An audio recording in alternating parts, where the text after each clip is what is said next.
그렇게 시간이 흘러 1018년 12월 10일 청천벽력 같은 소식이 또 북쪽에서 들려옵니다.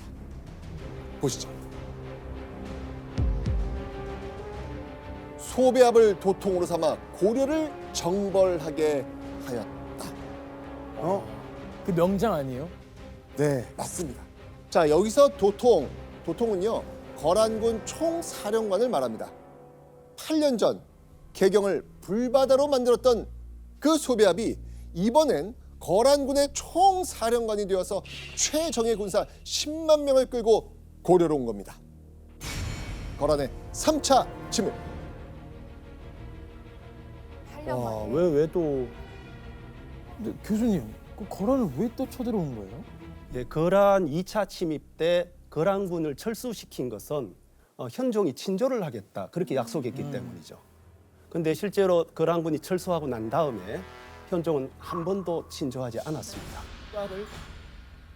그러니까 전략과 전술의 문제였지 실제로 가서 친조를 한다는 이야기가 아니었거든요.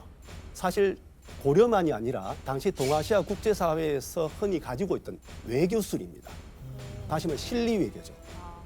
다만 거란족은 유목민족이어서 적의 수장을 체포하여서 항복을 받기만 하면은 전쟁에서 이겼다고 생각하고 완전히 굴복할 것이라고 판단하는 그런 경향이 있었습니다. 의외네요. 그렇습니다. 전쟁과 외교를 바라보는 시각이 농경민족과 유목민족이 달랐기 때문에 생길 수 있는 어떤 현상이 아닌가 그렇게 생각됩니다. 자, 그래서 1015년에는 거란의 왕제가 현종에게 사신을 보내 약속을 어긴 대가로 강동 6주 그거 돌려내 라고 엄포를 놓습니다. 이때 현종은 어떻게 했을까요? 안 되죠. 안 되죠. 어떻게 돌려줘? 현종은요 오히려요 거란의 사신을 가둬버립니다. 자, 이후에도요 고려와 거란 사이에 옥신각신 다툼이 일더니 결국 거란의 왕제는 분노를 참지 못하고요 소배합에게 고려를 굴복시키고 오라는 명령을 내린 거죠. 와. 자, 이렇게 거란과의 피비린내 나는 전쟁의 서막이 시작되려던 이때 현종은 위기의 고려를 구할 고려군의 총지휘관 상원수를 임명합니다. 누구겠습니까? 강감찬. 네, 바로 강감찬. 현종은 강감찬에게 고려의 출정군 20여만 명을 내립니다. 자, 그런데요. 이때 강감찬의 나이는 몇 살이었을까요? 68, 70? 71세. 어. 자, 그렇다면 강감찬이 그동안 전쟁터에 나가본 횟수는 몇 번 있을까요? 전쟁터에 못 직접 다니잖아요. 나간 거는 없지 않아요? 진짜 실전에 나가본 경험이 없는 거잖아요. 처음 아니에요? 강감찬은 약 35년의 관직 생활 동안 단 한 번도 직접 전쟁터에 나가본 적이 없습니다. 자, 그런데요. 여러분들 전쟁에서 이기려면요. 무력도 중요합니다. 그런데 군사를 다루고 전략을 지시하는 병법과 전술도 필수적입니다. 그래서 현종은 강감찬이야말로 고려를 구할 비장의 카드이자 지략가, 고려군을 총지휘하는 상원수에 어울린다고 판단했던 것이죠.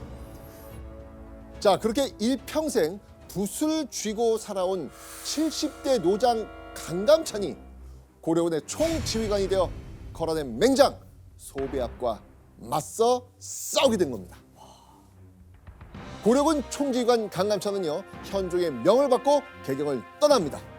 그리고 바로 이곳에서 거란군과 처음으로 맞붙게 됩니다. 바로 흥화진. 네, 거란군은요 고려의 그 최전방 요새였던 이 흥화진을 지나야만 고려 땅 깊숙이 진격할 수가 있었습니다. 이런 전략을 훤히 꿰뚫고 있었던 강감찬은요 흥화진에서 1차로 거란군을 섬멸하려고 했던 겁니다.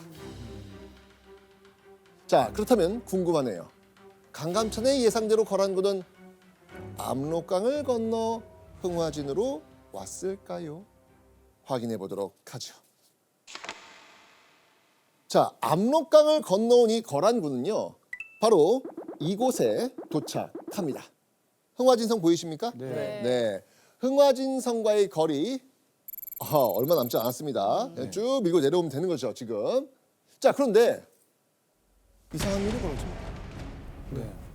거란군은 흥화진을 공격하지 않습니다. 왜요? 대신 말을 타고 겨울이라서 꽁꽁한 이곳 삼교천을 건너 홍화진을 지나쳐갑니다. 대체 무슨 이유였을까요? 흥화진 한번 고생 한번 해봤잖아요. 네, 거기 가지 마야. 거기 못 들어. 약간 포기한 게 아닐까? 맞습니다. 아마도 이 흥화진을 거치지 않고 쭉 내달리려는 상황. 이대로라면 거란군을 섬멸하겠다던 이 강감찬의 계획이 틀어지게 되는 겁니다. 그게 좀 위험할 수도 있는 건데. 그럼요. 어떡하죠? 자, 그런데 이때 어디선가 이상한 소리가 들립니다. 쏴. 강의 상류에서 물줄기가 내려오기 시작하는 겁니다. 물줄기가 내려오기 시작하는 거예요. 얼어 있다고 네. 했었잖아요. 자, 이게 대체 어떻게 된 일인지 한번 예원 씨가 한번 읽어봐 주시죠. 큰 동아줄을 소가죽에 깨어서 성 동쪽에 큰 냇물을 막고 그들을 기다렸다. 적들이 오자 막아놓았던 물줄기를 터놓고 복병을 돌격시켜 크게 패배시켰다. 이거를 예상한 거예요, 그러면? 네. 강감찬은 8년 전 소비압이 흥화진을 끝까지 함락시키지 못했던 걸 기억하고 있었습니다. 자, 그래서 이번엔 이 거란군이 흥화진을 우회할 수도 있겠다라고 예측을 했던 것이죠.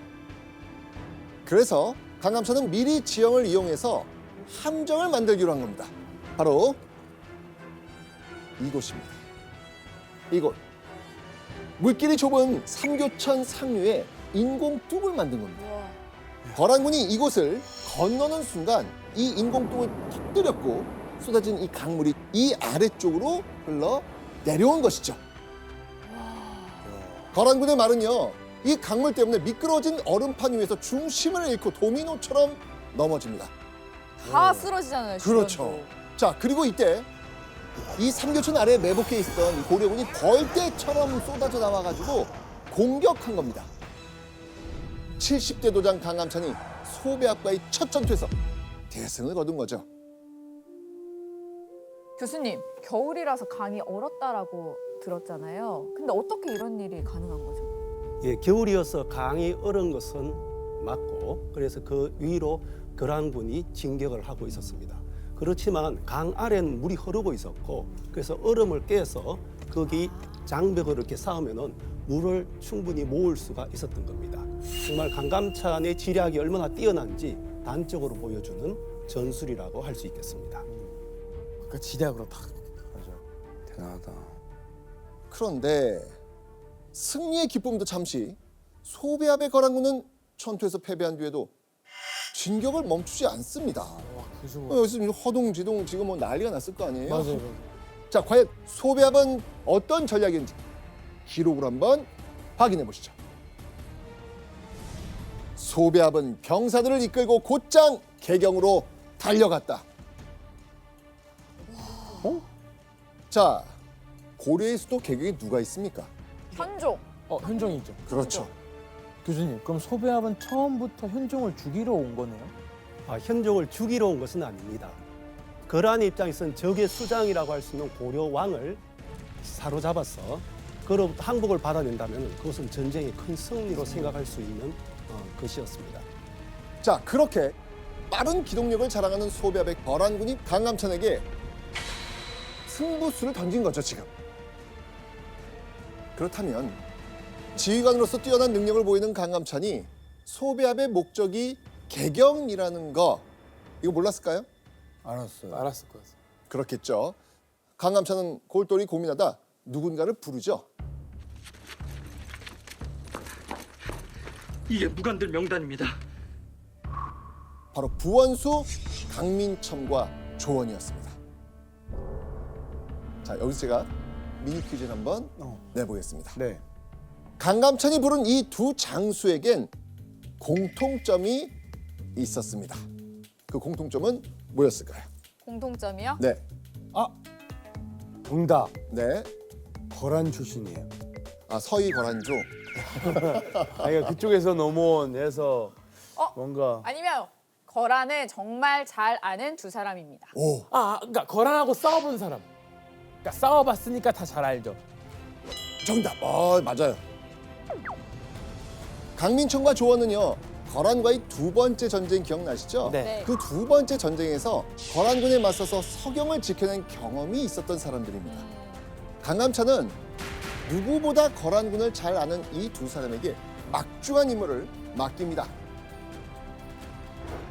자, 먼저 강민첨에게는요, 지금의 평안남도 순천군 자주, 조원에게는 이곳 평양시 승호군 인근의 마탄으로 가라고 명령합니다.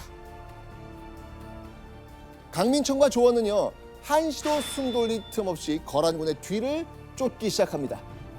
소배합을 막을 강감찬의 전략. 얼마 후 두 사람의 소식이 들려옵니다. 과연 어떻게 됐을까요? 보시죠.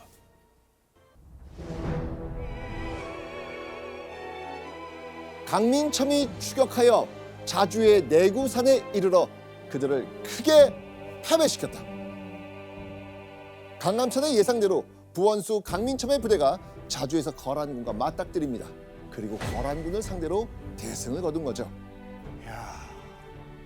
자, 그렇다면 마탄으로 간 장수 조원. 조원은 또 어땠을까요? 이겼을 것 같아요. 잘했을 것 같아요. 네. 조원은 만여 명의 거란군을 무찌르고 포로까지 얻었습니다. 마치 손바닥을 들여다보듯 거란군의 전략을 속속들이 파악한 강감찬이 적재적소의 장수들을 보내 전투를 승리로 이끌고 있는 것입니다. 야,